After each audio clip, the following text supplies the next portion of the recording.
Hi friends, ఈరోజు video ఏంటంటే అల్లు అర్జున్ అన్న అండ్ సుకుమార్ గారి కాంబినేషన్లో భారీ హైప్తో రిలీజ్ అవుతున్న మూవీ పుష్ప 2. మరి పుష్ప 2 మూవీ ఆగస్టు 15వ తారీఖున రిలీజ్ అవుతుంది. అయితే ఈ మూవీ పోస్ట్పోన్ అవుతుందని న్యూస్ అయితే వస్తుంది.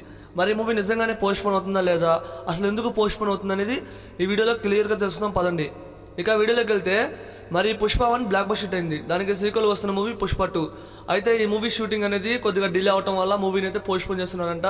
నిజంగానే ఈ మూవీ పోస్ట్పోన్ అవుతుంది ఫ్రెండ్స్. మరి 2024 ఆగస్టు 15 నుంచి పుష్ప 2 పోస్ట్పోన్ అవుతుంది. మరి మూవీ కొత్త రిలీజ్ డేట్ వచ్చేసరికి అక్టోబర్లో లేదంటే డిసెంబర్లో ఉంటుందని అయితే అంటున్నారు. మరి దసరాకి రాకపోతే క్రిస్మస్కి వస్తుంది అంటున్నారు. మరి మూవీ పోస్ట్పోన్ అవటం కరెక్టా కాదనేది కామెంట్ చేయండి. పోస్ట్పోన్ అయ్యి కొద్దిగా మంచిగా క్వాలిటీ తీసుకొచ్చి బ్లాక్ బస్టర్ హిట్ కొట్టాలని కోరుకుందాం. మరి మూవీని అక్టోబర్లో లేదంటే డిసెంబర్లో రిలీజ్ చేస్తారు. మరి కొత్త రిలీజ్ డేట్ ఎలా ఉందో కామెంట్ చేయండి. మరి వీడియోని ఒక లైక్ చేయండి, వీడియోని షేర్ చేయండి. ఇలాంటి మరిన్ని వీడియోస్ కావాలంటే తప్పకుండా మన AR Cinema YouTube channel follow అవ్వండి ఫ్రెండ్స్. ఎంతవరకు చూసారంటే వీడియో మీకు నచ్చింది.